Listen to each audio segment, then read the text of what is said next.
So next, I want to go over common gym exercises and how much stress they place on the ACL. Okay. Now, keep in mind, these numbers are not in vivo studies. These are biomechanical models, right? So someone trying to figure out how much stress goes on the ACL without actually doing the in vivo study. All right. I'm going to read these off for you, but you can obviously check them out. You can pause this if you're watching this on YouTube and just read through them. So we're going to go in order of least stressed to most stress. Okay. So a leg press with a 12 rep max was 0 newtons of peak force through the ACL. Okay. So this could be a little bit confusing because the leg press is actually an open chain exercise. The torso is fixed while the legs move. All right. But the thing about a leg press is that it looks very similar to a squat. And when you're doing a leg press, you have a co-contraction of the quads and hamstrings. So there's a net 0 amount of force through the ACL. Okay. A 12 rep max squat, 0 newtons of force through the ACL. A forward lunge, 12 rep max, 0 newtons of force through the ACL. Now, what I will say about lunges is that in these studies, they're looking at stress on the front side knee. Okay, so if I'm doing a lunge, they're looking at the front side knee stress. One of the things I think about a lot is the backside knee. Because the backside knee or the trail leg knee, the quad is going to be very active and the hamstring is going to be not very active. Okay, the hips are just not in a good position to produce force, right? At least the hamstrings, right? And the backside of a lunge. So my thought is that the backside knee on a lunge is probably a similar amount of stress as open chain knee extension, just because you have your quad very active and the hamstrings not. Okay. However, I wasn't able to find any research on ACL graft strain in the rear leg. These studies are looking at the forward leg. Okay. The side lunge, 12 rep max, also 0 newtons of force through the ACL. An open chain knee extension between 90 and 50 degrees of knee flexion, also 0 newtons of force through the ACL. Very, very safe. A one-legged squat with a 12 rep max, 59 newtons of force through the ACL.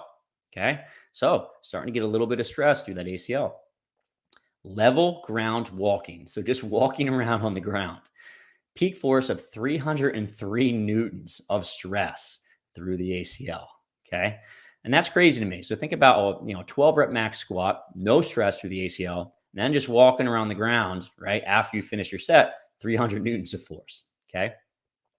A seated knee extension, 12 rep max, peak force is around 250 newtons. Okay. So that's interesting to me as well, because we just made a big hubbub about seated knee extension being more stressful on the ACL. But if you look at the amount of stress on the ACL, seated knee extension, this is a full range of motion. It's about the same amount of stress, even a little bit less than just walking around, right? If you do a drop landing, so if you're on a box and you jump off of the box and land, that's going to be 253 newtons of force through the ACL. That's a double leg landing.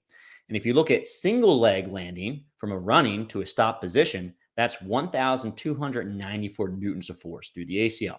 Okay. So, just to recap, closed chain exercises, and we're going to lump leg press into this, very, very safe for the ACL. If you look at open chain knee extension, it starts to be a bit more stress. So 250 newtons of force with a 12 rep max. Also keep in mind that walking is going to be 300 newtons of force through the ACL. Okay. If we do double-legged plyometrics, like a drop landing, the stress is around 253 newtons. So this makes a lot of sense. As you progress through rehab, we probably want to introduce plyometrics with 2 legs before we do single legs. Because if you look at a single leg landing from running to a stop, which is quite a bit of stress through that knee, that is 1,294 newtons. So much, much higher than even a seated knee extension, right? Which we just talked about can be a little bit more dangerous based on the stress that we have through the ACL. So here's what I want you to do next, guys. If you enjoyed this video so far, I have an entire course. It's free. It's called the Fitness Pain-Free Mini Course. And we go over 3 lessons going to help you take a lot of this information that we went over so far and put it into practice. The first lecture is called Why We Need a Better System. So first and foremost, the way we treat fitness individuals, all right, athletic people in the gym from a physical therapy perspective is pretty much broke, okay? So we need a better system to serve the folks that are in the gym that get hurt, they want to get back to training, all right?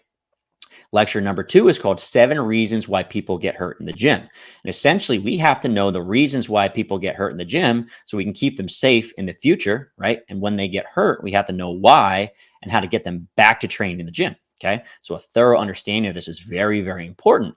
I actually have a really cool infographic that goes along with this lecture that you get for free as well. And lastly, we go over a case study of how to get someone out of pain and back to training.